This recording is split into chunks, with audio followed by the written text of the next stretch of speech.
La Universidad Pedagógica Nacional del Estado de Chihuahua te invita a vivir un programa que te educa y te transforma.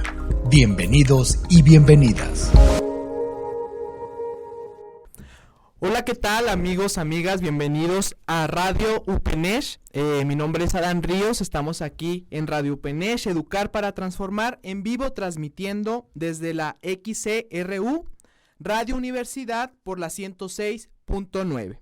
En un mundo de miradas catastróficas sobre la educación, necesitamos más que nunca esperanzas practicables e inspiraciones alcanzables.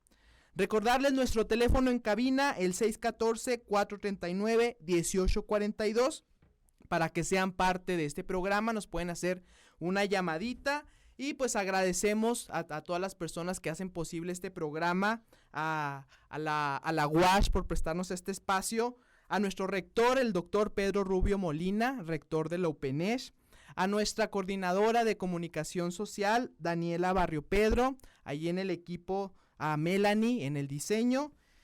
Recordarles, pues UPENESH somos la Universidad Pedagógica Nacional del Estado de Chihuahua, una institución de educación con una formación superior permanentemente dedicada a la educación, a la actualización y al desarrollo de profesionales éticamente responsables con la educación. UPENESH cuenta con más de 4,500 alumnos en todo el estado. Tenemos 3 unidades, 8 campus y un centro virtual.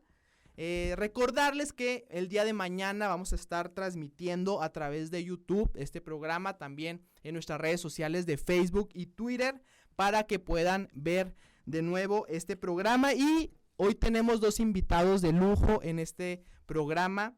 Vamos a tener con nosotros al maestro de la UPN de aquí del campus Chihuahua, el maestro Cruz Montes, y también a la docente Silvia Ávila, que ellos nos van a platicar un poco sobre ese proyecto que traen de radio y también de televisión, un proyecto que están haciendo en su campus. Y tenemos con nosotros al maestro Mauro Casas, que nos va a hablar de la importancia del deporte en los ámbitos educativos, la importancia del deporte como parte de la salud física y sobre todo el deporte en las universidades. Iniciamos este programa con la siguiente reflexión. Me gustaría escuchar alguno de sus comentarios, hay que nos los dejen en nuestras redes sociales. Y dice lo siguiente: por lo general, asociamos los objetivos que constituyen oportunidades educativas con el acceso a instituciones educativas, como escuelas y universidades. Sin embargo, los aprendizajes, el desarrollo y la capacitación a profesionales también brindan oportunidades educativas. Además, existen muchos tipos informales de oportunidades.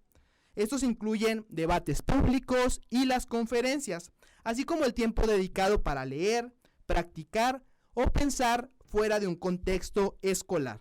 Educar para transformar. Radio UPENESH. Iniciamos. Participa con nuestros invitados especiales. Bueno, y como les decía, tenemos un invitado de lujo, el maestro Mauro Casas. Él es egresado de la UASH, de parte de ¿cuál facultad? De la Facultad de Ciencias de la Cultura Física. ¿Hace cuánto egresaste? Egresé en el 2018 de la licenciatura y concluí ya este año la maestría en gestión en cultura física. Candidato a grado todavía. Ah, muy bien, recién egresadito hace poco, ¿verdad? Sí. Bueno, Mauro, y nos gustaría que nos contaras en este programa cuál es la importancia del deporte en la salud. Mira, creo que hay mucha controversia y a veces se utilizan como términos incorrectos. En la Facultad de Ciencias de la Cultura Física cambió el nombre justamente a Ciencias de la Cultura Física porque es una ciencia, vaya, ¿no? Engloba muchísimos ámbitos, no necesaria nada más el deporte, sino también la actividad física y la salud. Entonces, el deporte claro que es fundamental. Mira, en el tema de la educación física, sobre todo en la educación básica, buscando el desarrollo integral de los individuos, está muy padre porque empiezas a hacer trabajo en equipo, los chavos empiezan a empezar a dominar reglas, a trabajar en equipo y poco a poco se van desarrollando, ¿no? Empiezas a ubicar quienes tienen capacidades de ir a dedicarse tal cual a un deporte y que les abre oportunidades educativas, ¿no? Como en los ámbitos propios universitarios o en las propias preparatorias, donde tenemos chavos que tal vez no tienen los recursos suficientes para costearse una educación de ese nivel y que gracias al deporte pues reciben ese tipo de oportunidades, ¿no? Entonces claro que es importante, pero creo que lejos de nada más cerrarnos a un tema del deporte, creo que culturalizar a la gente en la actividad física es fundamental. Así es, yo me acuerdo, ¿verdad? En el nivel básico, en la primaria, la secundaria, que nos daban la clase de deporte. Muchos la tomábamos como la clase de relax, te das 2 vueltas a la cancha y luego ya te pones a platicar con tus amigos y unos se ponen a jugar fútbol y las muchachas a jugar voleibol, y esa era la clase de deporte. En el nivel superior, en algunas prepas lo manejan y en las universidades muy pocos tienen dentro de sus cargas académicas el deporte. ¿Crees que sea importante? Creo que sí, mira, si nos vamos a las primeras civilizaciones, en Grecia, por ejemplo, trataban mucho, primero recibías clase, o sea, una clase formativa de alguna manera como académica, y luego después salías a realizar actividad física, ¿no? Gimnasia. Tiene que haber un equilibrio entre nuestro cuerpo, en el pleno conocimiento del cuerpo, en el desarrollo físico y en el desarrollo académico, y cuando combinan los dos, sí generas muy buenos resultados. Creo que por eso el deporte universitario tiene como que una gran relevancia para mí, porque los deportistas tienen dos parámetros muy importantes. Primero, pues son deportistas, o sea, representan a nuestras universidades, a nuestras escuelas. Eso lleva un mérito propio, pero que todavía a partir de eso sean estudiantes, mantengan buenas calificaciones, un muy buen promedio. Eso habla muy bien de ellos, de su disciplina, de su carácter, y obviamente que los desarrolla muy bien como personas. Creo que sí en los niveles medio, superior y superior hace falta. Algunas universidades sí tienen equipos representativos, algunos no, algunos de los deportes colectivos básicos como fútbol, básquetbol, voleibol, pero no deportes individuales o deportes que desarrollen mayor conocimiento, mayores habilidades cognitivas, como el ajedrez, por ejemplo, que a lo mejor en las primarias sí lo utilizamos mucho y luego después se deja de practicar, y nada más los ajedrecistas que se dedican a eso tal cual lo hacen en su vida diaria, pero si no lo dejan pasar. Creo que así hace falta que existan y que las universidades abran ese tipo de espacios, porque además nos hace sentirnos orgullosos de quienes nos representan ahí en los equipos representativos. Así es, está muy padre y generar sobre todo una cultura de la educación física, porque a veces cuando no nos gusta mucho, por ejemplo, los deportes como el fútbol o el básquet o el béisbol, ya decimos no me gustan los deportes en general, pero pues es como un abanico de conocer todos estos tipos de deportes. ¿Crees que sea necesario, por ejemplo, tener la clase de español, matemáticas y luego la clase de educación física en el nivel superior? ¿O crees que eso ya fue parte de la educación básica? Mira, la educación física está, la carrera tal cual y el tema de la docencia sí va muy enfocado al desarrollo de los individuos. En este caso primero de los menores de edad, ¿no? Por eso se termina prácticamente en el nivel secundaria. Y después se va hacia otro ámbito, pero creo que sí debiera de ser incluido, si no actividades de esparcimiento. Mira, hasta en las propias empresas privadas, cuando se ha empezado a aplicar ese tipo de acciones, donde la gente realice actividad física, de esparcimiento, algunas actividades de recreación, por ejemplo, o deporte colectivo, nos ayuda a elevar el rendimiento también propio en las propias empresas, ¿no? En las maquiladoras, por ejemplo, ya lo utilizan mucho, tienen este tipo de lapsos de receso para que también el cuerpo se despeje y las personas puedan estar un poco más abiertos al conocimiento, y que también la carga académica no sea como tan tediosa, ¿no? Sobre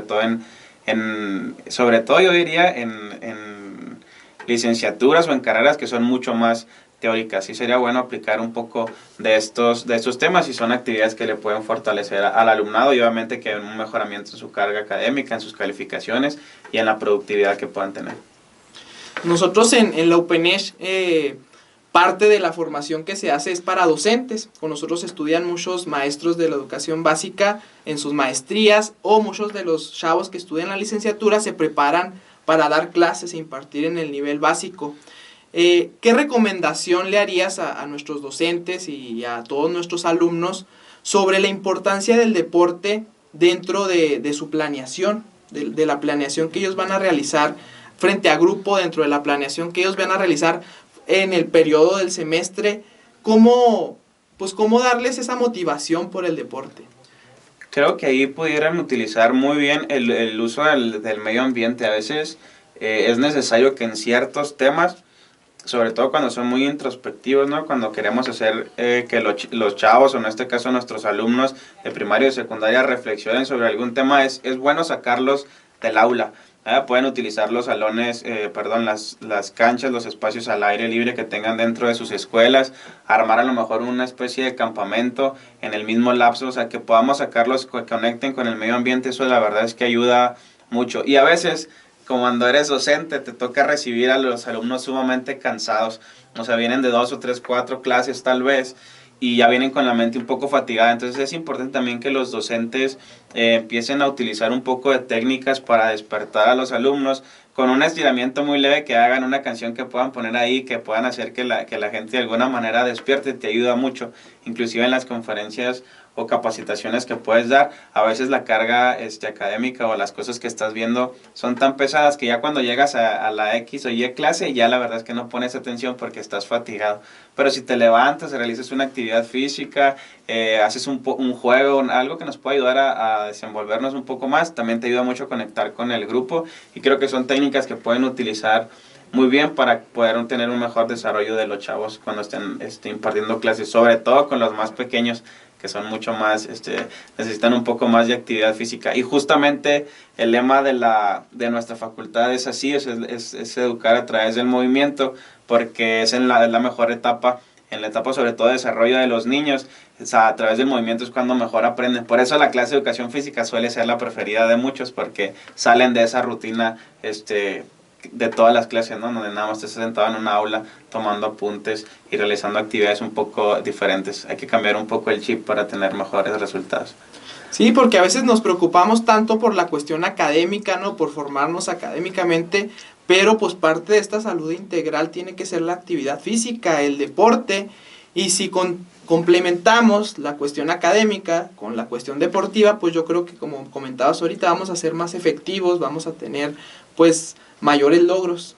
Sí, sobre todo ahora con la pandemia, ahora que estamos en tiempo post pandemia, prácticamente fue muy positivo. Se dio un boom como en el tema de la actividad física, por el tema del propio encierro de la pandemia, tener que tomar clases virtuales, donde todo se volvió sumamente rutinario, como que mucha gente empezó a optar por rutinas de entrenamiento en su casa, a empezar a subir, a escalar cerros, por ejemplo, que era una actividad que no mucha gente hacía, y que después se te hace un hábito y una rutina, y ya mejora tu capacidad intelectual, y obviamente que el desarrollo que puedas tener en las clases, ¿no? Yo, por ejemplo, personalmente entreno en las mañanas antes de ir a trabajar, y te ayuda mucho.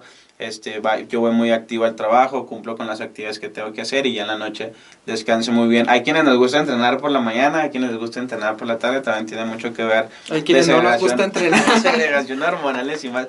Sí, pero creo que puedes generar un muy buen hábito, y fíjate que la actividad física se hizo como que prácticamente estamos de moda, en el tema del gremio de los educadores físicos, o de quienes nos dedicamos a la cultura física.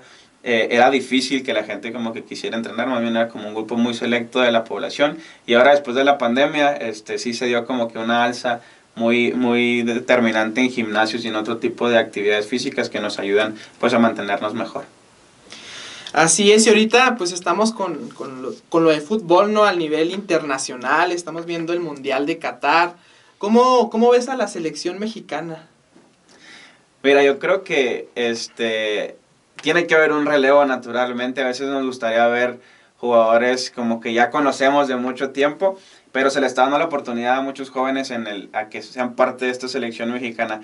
Creo también que el funcionamiento es bueno. En el primer partido se vio muy bien, debimos de haber ganado el primer encuentro, eso sí, tuvimos nada más un empate, pero creo que ante Polonia la selección jugó muy bien, tiene un buen juego colectivo.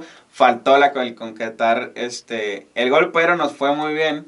Creo yo, a mi parecer, aunque todos dicen lo contrario, que la derrota de Argentina sí nos favorece naturalmente. Muchos dicen que es a la inversa, que como Argentina pierde, entonces va a llegar enojado con México y vamos a hacer con quien se tenga que desquitar, no viene a matar o morir. pero creo que también México puede darle estocada final a uno de los amplios favoritos para ser campeones del mundo y en uno del probable el último mundial de Messi. Entonces está muy bueno el mundial, vean los juegos, está muy entretenido. Está muy bueno y he visto muchos TikTok y comentarios en las redes donde los están poniendo los partidos en las escuelas, en las universidades, en las plazas públicas. Parte de la educación pues es abrir estas actividades extracurriculares, la afición del deporte, en este caso el fútbol mexicano. ¿Crees que sea bueno que en algún espacio en las escuelas estén viendo este tipo de partidos? Yo creo que sí, mira, México, si no es la mejor afición del mundo, seguramente es de las mejores. En el partido contra Polonia había como un poquito más de 30,000 aficionados mexicanos, me parece, si no se me olvida el dato. Entonces prácticamente jugamos de locales en cualquier parte del mundo y es parte también de nuestra cultura y nuestra esencia. El deporte, sobre todo cuando hablamos de fútbol, es algo que nos caracteriza mucho. Entonces, si vas a tener una clase a la hora que va a ser el partido, la verdad es que la gente va a estar viendo el partido a través de su celular o por otros medios, estando pendiente, y es mejor a veces romper la rutina. Y aparte el mundial es algo que no vivimos siempre, ¿no? Así que cada 4 años, así que hay que aprovecharlo. Y como dicen, el deporte une, ¿no? Está uniendo también a muchos maestros con sus alumnos.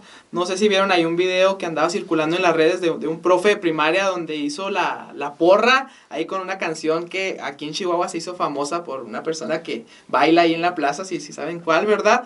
Y se están generando este tipo de porras y luego al siguiente día ya estaba la canción allá en Qatar, lo traen los mexicanos, entonces pues está abriendo este mundo de la educación, que estaban ahí en el aula los niños y estaban emocionados viendo el partido con la porra, pues acá disfrazados con la banderita. ¿Qué opinas de estas cuestiones? Son los profesores que no se te van a olvidar nunca en tu vida. Yo me acuerdo también mucho en uno de los mundiales, cuando estaba en la secundaria, igual nuestro profe de educación física nos ponía los juegos, había una televisión en la escuela. Y son cosas que no se te olvidan, es parte también de la convivencia. Entendemos naturalmente como docentes que hay un programa curricular, hay un plan académico, hay actividades, clases que cumplir, pero te puede salir un poquito de la rutina, a lo mejor reforzar después algo que se te haya quedado pendiente, pero no omitir este caso tan importante, pues que es parte también de nuestra cultura, como te digo, y de verdad que es muy satisfactorio poder convivir también como grupo. Son a veces actividades que se olvidan, porque nada más te dedicas a dar clase, el tema que te toca, la actividad que te toca hacer, pero creo que es muy positivo y fortalece mucho nuestros lazos, sobre todo con nuestros alumnos y con los más pequeños. De verdad que los chicos es algo que no se les olvida, así que si eres maestro y nos estás escuchando, pórtate bien, ponles el partido de fútbol a los chicos y diviértete con ellos. Sí, así es. Es una vocación también el deporte. Para muchos estudian para ser licenciados, para ser maestros, doctores. Hay personas que se preparan, pero una preparación bárbara, ¿no? Académica, física, para algún deporte. ¿Qué tantos deportes existen? Mira, es algo muy padre, sí, la preparación. Yo creo que ahí los deportistas de un tiempo para acá, en una época más contemporánea, sí se han estado capacitando mucho. Antes era como, soy deportista y me dedico a ser deportista nada más, pero después tu cuerpo cobra factura. Y luego ya no te preparaste, ¿no? Para tu retiro, para después de que terminó tu vida como deportista. Entonces es muy importante que se lleve a la par. Creo que ese papel han tomado muy bien las universidades de nuestro país, públicas y privadas. O sea que cuando tienes deportistas de alto rendimiento o que representan a nuestras universidades, también se les exige que tengan cierto tipo de calificación, que cumplan con su carga académica, que se sigan desarrollando y que obviamente tengan una licenciatura en ingeniería, porque de verdad es que el cuerpo cobra factura, ¿no? Hay atletas sobresalientes que el deporte o que sus capacidades físicas les permiten vivir en el deporte muchísimos años, y hay quienes como tu servidor tienen 3 cirugías de rodilla derecha y entonces tienes que optar por mejorar el conocimiento cuando te das cuenta que a lo mejor tus capacidades físicas no te dan para tanto, ¿no? Entonces creo que es una combinación muy buena entre las dos. Sí, prepararte de manera académica, porque la verdad es que la vida laboral es difícil, tú lo sabes, compa, pero aprovechar todo lo que te dé el deporte. Tengo amigos muy buenos que toda su vida universitaria fueron deportistas, desde la licenciatura conmigo, siguieron becados, por ejemplo, en este caso por la UACH, también en su nivel maestría, y el deporte les dio esa oportunidad, ¿no?, de poder desarrollarse, y una vez que termina su vida como deportistas, pues poderse enfocar, insertar de manera positiva en el área laboral. Así es, nuestro lema de la universidad es educar para transformar. pero yo creo que parte de esa educación sería incentivar a nuestros alumnos, a nuestros maestros en todo este ámbito deportivo. Hace poquito tuvimos ahí en Casas Grandes el encuentro deportivo, de los primeros encuentros deportivos que se hacen a nivel estatal, y pues había mucha emoción, sobre todo en los alumnos. La UPN, la mayoría son mujeres, yo creo que más del 80% de nuestras alumnas son mujeres, y pues salieron muy buenas para el fútbol, para el vóley, para el básquet, y traían todo el apoyo ahí de los docentes, y pues generaba ese ritmo que te saca de la rutina y pues te abre los espacios. Mauro, en este tema de educar para transformar, de educar en el deporte, ¿tú crees que vamos bien en estas políticas públicas en materia de educación en el deporte? ¿Crees que vamos bien en México o que nos falta? Nos falta, la verdad es que nos falta bastante. México tiene la capacidad y ha dado deportistas de mucho renombre, de alto rendimiento, pero son muy esporádicos, son casos muy pequeños, muy particulares, y pudiéramos ser semillero de mucho más. Si vamos a la base, desde la educación física, 1 hora o 2 horas a la semana es demasiado poco para que los alumnos puedan, para que tú puedas lograr un desarrollo integral de un individuo. Y luego aunado a que somos de los países más altos en obesidad infantil y demás, entonces la carga de clases de educación física por ende debiera de ser mayor. Y sí tenemos una ley general de cultura física y deporte, pero prácticamente regula a los institutos estatales del deporte y a su vez a sus institutos municipales, pero no viene insertada en la ley de cultura física algo que hable específicamente sobre culturalizar a la sociedad. Si tú le enseñas a la sociedad el ABC de la cultura física, es decir, tiene que tener una correcta alimentación, que tiene que realizar actividad física para la salud, no necesariamente para el deporte, entonces vas a tener mayores resultados positivos, y le tienes que invertir más a la salud, al deporte, a la actividad física, a la recreación, que al tema correctivo, ¿no? Le metes un chorro de dinero a hospitales, a la propia medicación de las personas, cuando se puede prevenir. Entonces creo que el área de la cultura física es una muy positiva, habla mucho sobre la prevención de problemas dentro de nuestro organismo, pero nos falta bastante que hacer. Y claro que parte de la cultura física, pero también es parte de la cultura personal. Entonces creo que la pandemia nos ha venido muy bien. Yo la verdad es que he visto personas que no habían hecho actividad física en su vida y lo han retomado, algunos que de alguna manera lo pausamos por la carga laboral y demás, y que lo hemos vuelto a retomar, y trabajar en nuestro cuerpo nos ayuda mucho, así que es una actividad muy positiva, mucho que hacer. En el tema de la cultura física, en otros países van muchísimo más adelante que nosotros, pero necesitamos seguir coordinados y aprovechar este espacio. Así es, de hecho pues aprovechamos esta oportunidad, ya se nos está acabando el tiempo para pues tener otra cita para seguir hablando de estos temas del deporte, y sobre todo hablarlo ahora un poco enfocado a las políticas públicas en materia de deporte, para desglosar un poquito ese tema en otra entrevista. Mauro, pues te agradecemos mucho el tiempo que nos hayas compartido el día de hoy. Y pues para finalizar, ¿cuál es tu pronóstico para la selección mexicana? Le ganamos 2-1 a Argentina y le ganamos 2-0 a Arabia Saudita, pasamos primero de grupo. Dios te oiga. Bueno, Educar para Transformar, Radio UPNESH. Continuamos. Conoce nuestros 12 centros educativos ubicados en nuestro bello estado de Chihuahua. ¿Qué tal? Qué gusto poder comunicarme con ustedes. Voy a platicarles sobre el autismo, que creo que a varias personas les puede interesar. ¿Ya saben algo sobre el asunto? ¿Saben algo sobre el autismo? Se ha estado mencionando en los medios de comunicación. ¿Conocen a alguna persona autista? Yo creo que sí, aunque a lo mejor no lo sepan, porque más o menos 1 de cada 100 personas es autista, así que haciendo los cálculos seguramente conocen a alguien, aunque no sepan que es autista, porque no siempre se nota, no siempre es evidente. La doctora en psicología, Nick Walker, que es autista, nos explica qué es este asunto del autismo de la siguiente manera. El autismo es una variante neurológica humana de base genética. Esto nos está hablando de un cerebro que funciona diferente. Los cerebros autistas, dice Walker, se caracterizan por niveles particularmente altos de conectividad sináptica y capacidad de respuesta. Esto tiende a hacer que la experiencia subjetiva del individuo autista sea más intensa y caótica que la de las personas no autistas, tanto en niveles sensoriomotores como cognitivos.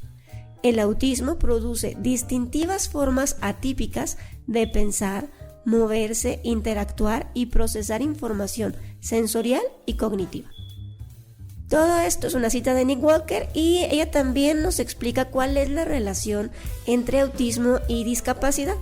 Dice: en el contexto de una sociedad diseñada en torno a las necesidades sensoriales, cognitivas, de desarrollo y sociales de las personas no autistas, los individuos autistas casi siempre serán discapacitados en algún grado, a veces bastante obvio y a veces de manera más sutil.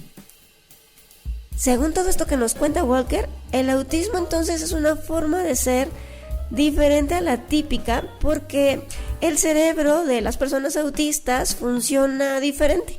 No es una enfermedad, no es que el cerebro esté descompuesto, no es que el cerebro venga mal, es nada más que es distinto y va a resultar una complicación porque el mundo está hecho para personas que son de otra manera. En mi generación, yo nací en el 80, crecimos con la idea de que cada cual tiene que adaptarse al mundo que hay. Pero ahora va creciendo la atrevida idea de que el mundo puede cambiar para que quepamos en él todas las personas, o sea, para que quepamos sin que haya gente que tiene que hacer un esfuerzo sobrehumano, un esfuerzo heroico para caber. Por eso me pregunto si de verdad podría haber un mundo donde ser autista no fuera una limitante y me estoy contestando que sí. El autismo es un espectro. En este espectro hay una enorme variedad de expresiones. El término espectro aquí significa que el autismo se manifiesta de muchas diferentes maneras. Es como pensar en que el verde se puede ver de muchas formas, o sea, el verde tiene muchos tonos o hay muchos tonos de rojo. Algunas personas autistas tienen gran necesidad de apoyo, pero todas podrían desarrollar sus capacidades, las que cada cual tenga, si contaran con los ajustes o adecuaciones pertinentes. Y podrían contar con estos ajustes o estas adecuaciones. Podemos crear espacios donde esta utopía va tomando forma. Yo sé que hay espacios donde se está intentando. Y esto hay que agradecérselo a los colectivos de adultos autistas que trabajan por los derechos de su comunidad, porque son una comunidad. Te invito a que sigas aprendiendo sobre el autismo para desterrar mitos y contribuir a crear un mundo donde todas las personas podamos participar y desarrollarnos. Muchas gracias por haber escuchado hasta aquí. Soy Silvia Ávila y tengo gran interés en seguirles contando sobre este asunto, así que vamos a tener alguna otra oportunidad para que les cuente y espero que me escuchen. Bye.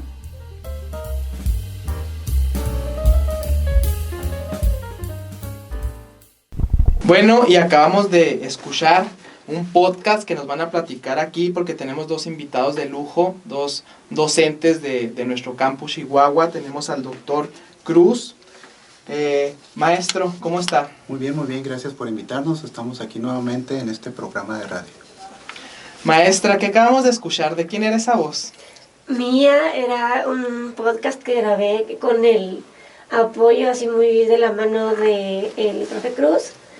Y pues a través del trabajo que hemos estado haciendo en el club de radio, logramos estos primeros productos con los cuales pues podemos hacer llegar algunos mensajes que nos interesan a más personas. Bueno, y me sorprende mucho ver a dos docentes de la Universidad Pedagógica Nacional en un proyecto de radio y televisión. Ya han estado contando en un programa anterior qué es lo que están haciendo, pero ahorita pues acabamos de escuchar ya uno de los productos. Maestro Cruz, ¿qué nos comenta al respecto?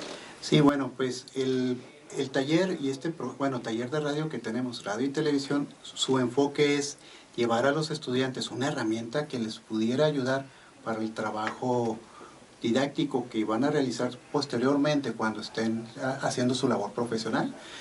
Entonces, este acercamiento que hacemos de ir presentando este tipo de herramientas, pues va a contribuir tanto para los docentes como para los estudiantes lograr trabajar en estos medios.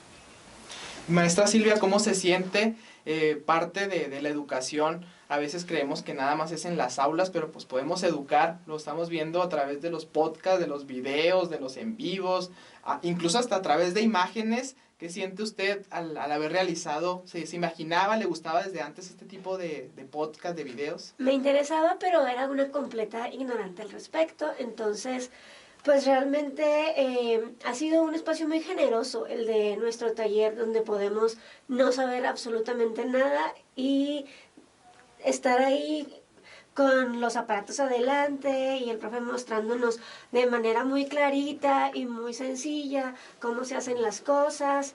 No tenía ningún conocimiento sobre el tema, pero sí tenía el interés. Me queda claro que es un tiempo en el que no se puede seguir pensando en la educación como antes, no es...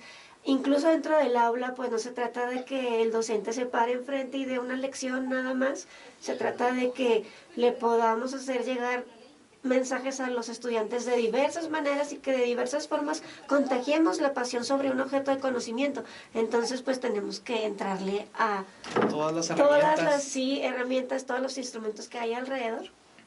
Y ya les tocó entonces estar de actores en los podcasts y en los videos, pero lo que me llama mucho la atención es que se preparan, o sea, tienen un proceso, tienen un taller, tienen cursos, y imagino que usted, doctor, pues es quien lo está liderando. Sí, de hecho el taller, a un principio lo que nosotros la intención era presentar primero cuáles eran las herramientas que teníamos en ese momento para poder realizar los audios y los videos. Desde explicarles los diferentes tipos de micrófonos, desde explicarle cómo realizar un podcast, cómo redactarlo, cómo escribirlo, cómo ensayarlo, corregir la dicción. Inclusive tuvimos momentos de ir viendo cómo realizar la fonación adecuada para poder trabajarlo enfrente de un micrófono. Entonces todo esto fue parte de lo que hemos estado pues instrumentalizando con los que están asistiendo en el curso, y la idea es llevarlo mucho más allá. Ahorita fue, digamos, un trabajo piloto. Su intención es presentarlo, que lo vayan viendo, pero ya ha surgido interés. Empiezan con un grupo de personas, este grupo de personas ya se han acercado más y decir, oye, ¿cómo están haciendo esto? ¿Cómo lo vamos a realizar? La siguiente parte que ahora viene, que es la producción de video, pues es lo que más les ha llamado la atención, porque pues vamos a trabajar de diferentes formas. Trabajar el software, trabajar el equipo de video, la edición de video, todo lo que se necesita para poder realizar un trabajo adecuado, educativo, y que les sirva posteriormente para su servicio dentro de las aulas o en su labor profesional. Así es, yo creo que es muy importante desarrollar las habilidades de la comunicación para los docentes. Muchos de nuestros alumnos pues se forman para dar clases, ¿verdad? Hay diferentes vertientes, pero muchos pues terminan dando clases. Y qué importante que ustedes como docentes les ayuden a desarrollar esas habilidades de comunicación, porque a veces puede haber personas expertas, académicas, científicos, pero no saben transmitir el conocimiento a través de la palabra, a través de un video. A veces un video de 3 minutos le deja más mensaje que una clase de 2 horas, ¿no? Maestra, ¿cómo le ha ido en este proyecto? Pues muy bien. Por ejemplo, en una de mis clases, aspectos sociales, una de mis estudiantes me pidió, acordamos que presentaría como trabajo final el podcast que había hecho, y entonces podemos ver cómo no hay una sola manera de mostrar el conocimiento o una sola manera de concluir un curso y poderles dar estos recursos para que ellos se sientan en la capacidad de decir, bueno, yo así es como puedo mostrar esto que sé, yo puedo crear esto, puedo generar conocimiento. Eso me parece que es algo muy enriquecedor. También pues nos brinda estas habilidades que tienen que ver con procesos profundos, porque yo soy psicóloga, entonces no puedo evitar mi formación profesional y darme cuenta que cuando uno escucha su voz, hay ahí un proceso de autoconocimiento importante, y a varios de los que estábamos ahí nos pasó que ese primer encuentro fue no tan sencillo. ¿Esa es mi voz? ¿No me gusta? Entonces, ¿cómo lidio con eso? Tiene que ver con cómo nos conocemos a nosotros mismos, de qué somos capaces, ¿no? Y ver a los estudiantes que están adquiriendo, por ejemplo, capacidades que les permitan participar en el salón de manera más confiada, que los va a llevar a su vez a participar en otros espacios ya profesionales de manera más confiada, pues me da mucho gusto. Muy bien. Y maestro, ¿cree que los docentes tengan las herramientas en su formación para desarrollar este tipo de habilidades de la comunicación? Bueno, si lo vemos desde un aspecto formativo dentro de una carrera, claro que debe de haber elementos para que ellos desarrollen la comunicación, pero trabajando en este ámbito, pues sabemos que era un área de oportunidad que necesitábamos ir trabajando más. De hecho, lo vimos en la pandemia. En la pandemia nos topamos con una realidad de que teníamos que enfrentarnos con nuestros alumnos y la tecnología a través de un medio de comunicación, que al principio no fue sencillo porque tratábamos de comunicarnos primero a través de uso de las redes sociales. Al no poder con esto, nos tuvimos que enfrentar con otro tipo de instrumento de comunicación cara a cara, lo que fue Meet, lo que fue Zoom y todas estas herramientas propias. Y también darnos cuenta que a lo mejor el saber transmitir y comunicar en un espacio muy reducido que nos lleva nada más la pantalla, pues se enfrentó en esta realidad de decir, caray, pues teníamos una área que teníamos que irlo complementando y irnos especializando. Cuando este proyecto surge fue a raíz pues de la pandemia. Mientras estaba en la casa, viendo cómo solucionar el problema de comunicarme con mis estudiantes. Y le digo, y bueno, ¿y por qué no una estación de radio? Y bueno, ¿por qué no hacer videos adecuados para que mis estudiantes a través de un video pequeñito, de algunos minutos, pudieran ellos recibir la información que nosotros esperábamos, pero de manera adecuada? Entonces, toda esta experimentación que estábamos haciendo en nuestras casas, pues llevó a decir, bueno, ¿por qué no enseñar esta herramienta que ya una vez aprendida y que después del ensayo y error ya llegamos a estos puntos? Qué mejor que lo reciban nuestros estudiantes y lo utilicen ya como un instrumento propio para su desarrollo profesional.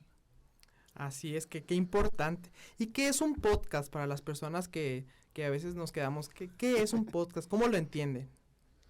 Pues es un pequeño espacio en el que la persona va a hablar acerca de un tema de una manera muy accesible, aunque sí se dirige uno a cierto público, pero en general es muy accesible y entonces rápido, de forma dinámica, se aborda un tema.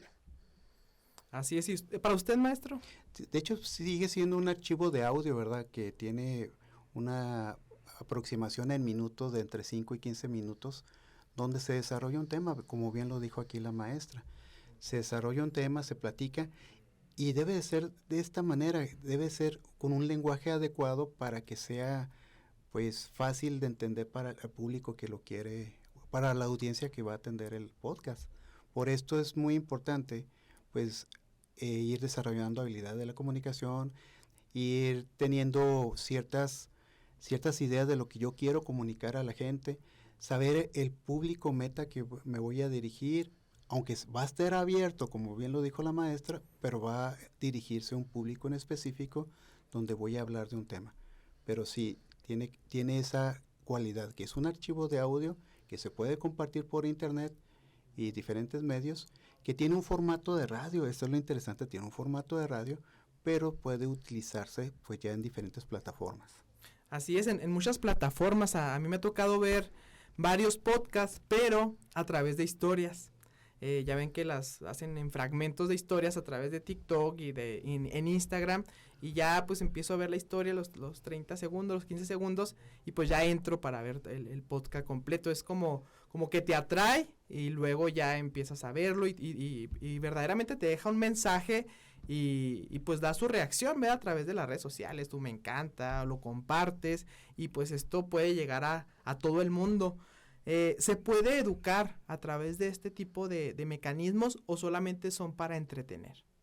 Definitivamente se puede educar a través de este tipo de mecanismos y además los estudiantes y en general las personas jóvenes están pidiendo que la educación haga uso de todas estas oportunidades que nos brinda la tecnología. Entonces depende de quién está haciendo el podcast y de qué se trata el podcast, y también es parte de lo que tenemos que hacer en la educación formal, el darles la manera de generar un criterio para discernir de dónde viene esta información, qué parte de lo que me dicen es opinión, qué parte de lo que me dicen es análisis a partir de la formación profesional, porque yo puedo opinar de cualquier tema, pero de algunos temas tengo una formación profesional que me permite dar cuenta de mi objeto de estudio de manera seria, fundada y con una postura epistemológica, teórica, etcétera, ¿no? Entonces,